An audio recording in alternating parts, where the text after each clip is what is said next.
Riche et arrogant, il refuse d'aider un enfant pauvre. Des années plus tard, il suppliera pardon. « Je suis désolé, je n'ai rien pour toi. » Avec ces mots glacials, Armand Duval ferma la porte de sa voiture de luxe devant les yeux affamés d'un garçon couvert de boue et de silence. C'était l'hiver à Lyon et la neige tombait doucement, contrastant avec la dureté de ce geste. Le garçon, prénommé Étienne, n'avait que 7 ans et tenait dans ses mains crevassées un petit bout de papier froissé où l'on pouvait lire. Un petit geste peut sauver un grand cœur. Mais Armand ne le lut même pas. Ce jour-là, quelque chose mourut en Étienne. Ce n'était pas seulement la faim, le froid ou la solitude, c'était l'épuisement de l'espoir. Résidant dans un refuge délabré avec sa mère malade, Étienne avait appris très tôt que les yeux des riches évitaient les pauvres, comme si la misère était contagieuse. Et Armand, héritier d'un empire pharmaceutique, était l'image même de l'indifférence élégante. Ses chaussures en cuir italien ne laissaient pas de traces, mais écrasaient les rêves. Armand n'était pas mauvais par nature. Élevé dans un foyer où les sentiments étaient vus comme des faiblesses et la générosité comme une monnaie en voie de disparition, il avait appris à fermer son cœur pour ouvrir des portes commerciales. Son père, Claude Duval, lui répétait « La compassion ralentit la réussite ». Une phrase qu'Armand avait adoptée comme mantra. Pourtant, ce soir-là, en regardant dans son rétroviseur et en voyant le petit Étienne recroquevillé au sol, quelque chose bougea en lui, mais il choisit de l'ignorer. Étienne, les yeux encore humides, grava la scène dans sa mémoire comme une blessure qui ne guérirait jamais.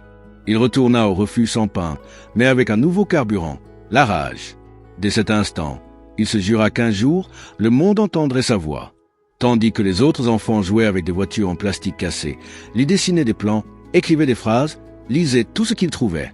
Son intelligence devint son arme secrète. 10 ans plus tard, Étienne réapparaîtrait sous un autre nom. Plus fort, plus froid, plus préparé. Mais cela, Armand ne le savait pas encore.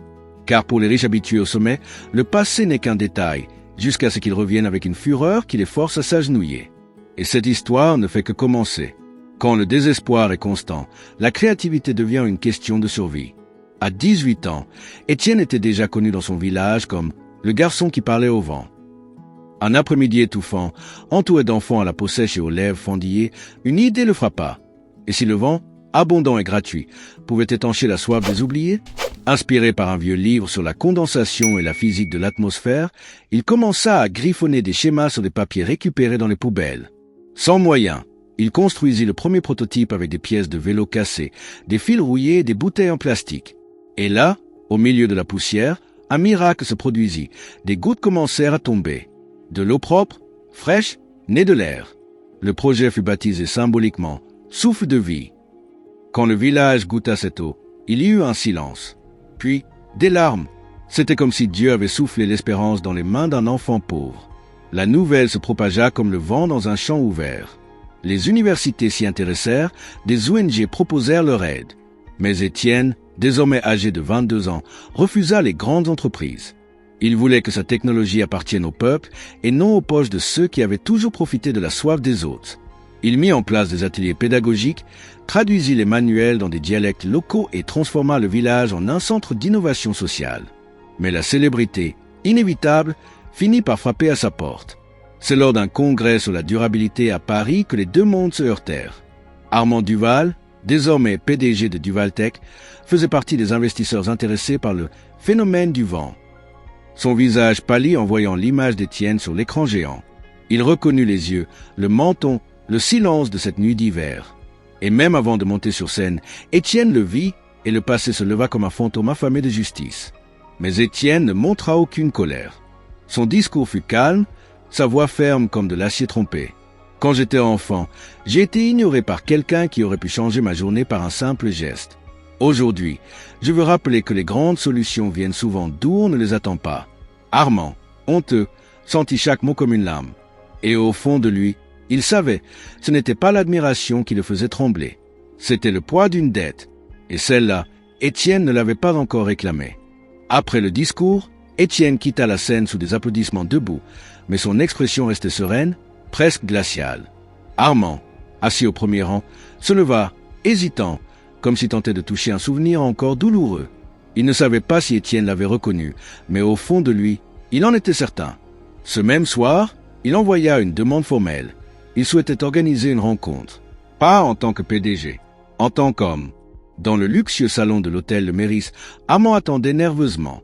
Il était 18h02 lorsque la porte s'ouvrit. Étienne entra, vêtu de vêtements simples et le regard d'acier. Le silence entre eux était aussi épais que le passé qui les séparait. Armand se leva, tendit la main, mais le geste resta suspendu. « Étienne, je ne sais pas si tu te souviens de moi. » Le jeune homme esquissa un sourire sans joie. « Toi, tu ne m'as pas oublié. Ça suffit. » Armand tenta d'expliquer, mais ses mots sonnaient creux, comme des promesses électorales. Il déclara vouloir investir dans le projet Souffle de Vie, l'étendre à l'échelle mondiale, en faire une référence écologique. Il promit des millions, de la visibilité, du soutien technique. Étienne écouta en silence. À la fin, il se pencha légèrement et demanda « Pourquoi maintenant? Pourquoi ai-je autant de valeur aujourd'hui, alors qu'hier je ne valais même pas un morceau de pain ?» La question tomba comme une sentence. L'homme d'affaires balbutia. Il affirma avoir changé, voir la valeur des idées, vouloir faire une différence. Étienne l'interrompit d'un regard tranchant. « Tu veux laver ta culpabilité avec mon succès. » Et, se levant, il conclut. « Le monde n'a pas besoin de ton pardon. Il a besoin de justice. » Il quitta le salon, laissant Armand seul, brisé. Pour la première fois de sa vie, l'homme qui dirigeait le monde ne parvenait pas à maîtriser une simple conversation. Ce soir-là, Armand marcha seul sur le pont Alexandre III. Les lumières reflétées sur la Seine semblaient se moquer de lui. Pour la première fois, il comprit que certaines erreurs ne peuvent être corrigées par l'argent. Il pensa à Claude, son père, et à l'héritage de froideur qu'il portait comme une seconde peau.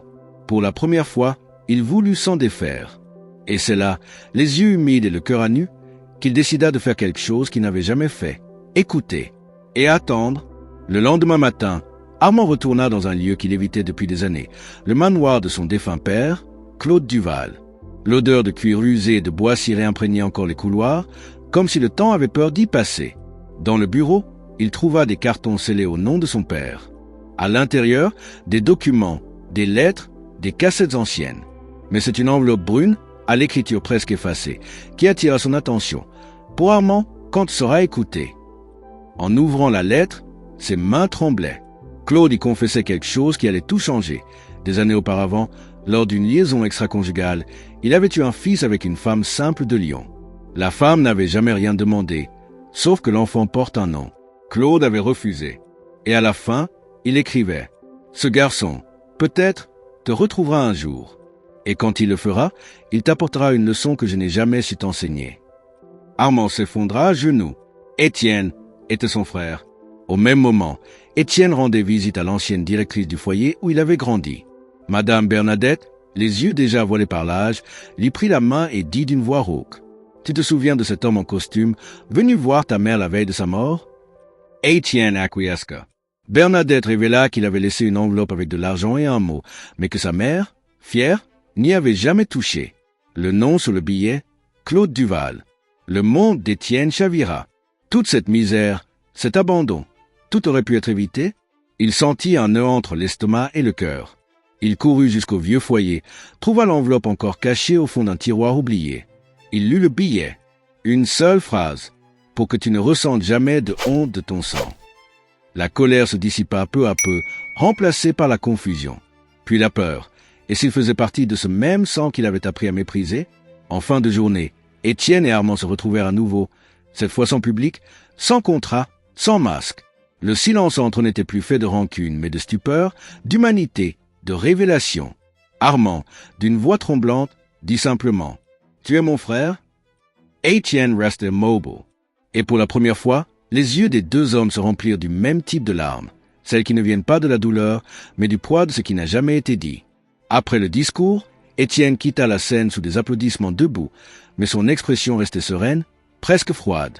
Armand, assis au premier rang, se leva hésitant, comme quelqu'un qui tente de toucher un souvenir encore douloureux. Il ne savait pas si Étienne l'avait reconnu, mais quelque chose en lui disait que oui. Cette même nuit, il envoya une demande formelle. Il voulait organiser une réunion. Pas en tant que PDG, en tant qu'homme. Dans le luxueux salon de l'hôtel Le Méris, Armand attendait nerveusement. L'horloge indiquait 18h02 lorsque la porte s'ouvrit. Étienne entra, vêtu de vêtements simples et arborant un regard d'acier. Le silence entre eux était aussi épais que le passé qui les séparait. Armand se leva, tendant la main, mais le geste resta suspendu dans l'air. « Étienne, je ne sais pas si tu te souviens de moi. » Le jeune homme sourit légèrement, sans humour. « Tu ne m'as pas oublié. Cela suffit. » Armand tenta d'expliquer, mais ses paroles sonnaient creux, comme des promesses électorales. Il dit qu'il voulait investir dans le projet Souffle de vie, l'étendre à l'échelle mondiale, en faire une référence écologique. Il promit des millions, de la visibilité, un soutien technique. Étienne écouta tout en silence. À la fin, il s'inclina légèrement et demanda « Pourquoi maintenant? Pourquoi ai-je tant de valeur aujourd'hui, alors qu'hier je ne valais même pas un morceau de pain ?» La question tomba comme une sentence. L'homme d'affaires balbutia. Il dit qu'il avait changé, qu'il voyait désormais de la valeur dans les idées, qu'il voulait faire la différence. Étienne l'interrompit d'un regard tranchant. « Tu veux laver ta culpabilité avec mon succès. » Et, se levant, il conclut. « Le monde n'a pas besoin de ton pardon. Il a besoin de justice. » Il quitta le salon, laissant Armand seul, brisé. Pour la première fois de sa vie, l'homme qui dirigeait le monde n'arrivait pas à contrôler une simple conversation. Cette nuit-là, Armand marcha seul sur le pont Alexandre III. Les lumières reflétées sur la Seine semblaient se moquer de lui.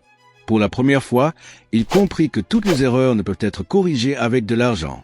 Il pensa à Claude, son père, et à l'héritage de froideur qu'il portait comme une seconde peau. Pour la première fois, il voulut s'en débarrasser. Et c'est là, les yeux humides et le cœur à nu, qu'il décida de faire quelque chose qu'il n'avait jamais fait, écouter et attendre. Le lendemain matin, Armand retourna dans un endroit qu'il évitait depuis des années, le manoir de son défunt père, Claude Duval. L'odeur de vieux cuir et de bois ciré imprégnait encore les couloirs, comme si le temps avait. En ouvrant la lettre, ses mains tremblaient. Claude confessait quelque chose qui allait tout changer. Il y a des années, lors d'une de ses liaisons extra-conjugales, il avait eu un fils avec une femme simple de Lyon. La femme n'avait jamais rien demandé, seulement que le garçon ait un nom. Claude avait refusé. Et à la fin, il disait « Ce garçon, peut-être, un jour te trouvera. Et quand il le fera, il apportera une leçon que même moi je n'ai pas réussi à enseigner. » Armand tomba à genoux. Étienne était son frère.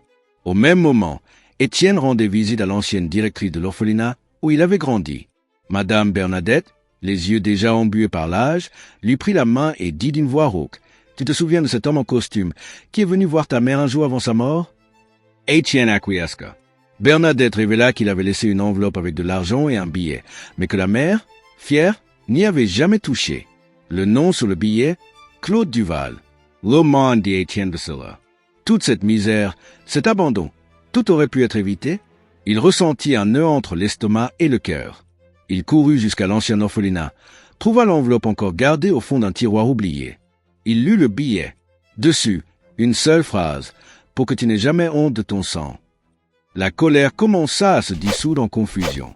Et puis vint la peur, et s'il faisait partie du même sang qu'eux. Peur de passer là-bas. Dans le bureau, il trouva des boîtes scellées au nom de son père.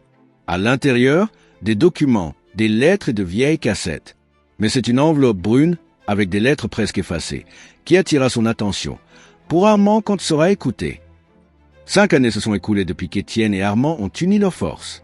Le projet Souffle de vie s'était répandu sur plusieurs continents, apportant de l'eau là où il n'y avait autrefois que de la poussière. Armand était devenu un défenseur de la justice climatique et Étienne, un symbole de la jeunesse résiliente. Mais au fond de sa maison modeste, dans le village où tout avait commencé, un doute hantait encore le jeune inventeur. Et si tout cela avait été manipulé depuis le début? Un soir, en réorganisant de vieux documents pour une exposition à Paris, Étienne tomba sur un dossier marqué d'un nom qu'il ne connaissait pas, Geneviève L. À l'intérieur, des lettres échangées entre elle et Claude Duval. Geneviève était la véritable mère d'Armand, et non pas la femme froide et distante qu'il avait connue comme sa mère. Cette révélation le bouleversa, mais il y avait plus. Dans l'une des lettres, Claude confessait « Le garçon Étienne pourrait être mon fils, mais il est peut-être en réalité le fils de mon frère, Jean. » Étienne relut cette lettre des dizaines de fois, sous le choc. Si cela était vrai, lui et Armand n'étaient pas frères. Ils ne l'avaient jamais été. Tout le lien de sang qu'ils avaient reconstruit n'était qu'une illusion. Que restait-il alors? La colère? La déception? En révélant la vérité à Armand, Étienne s'attendait à tout sauf à cette réponse. Et qu'est-ce que ça change? Armand le serra fort dans ses bras.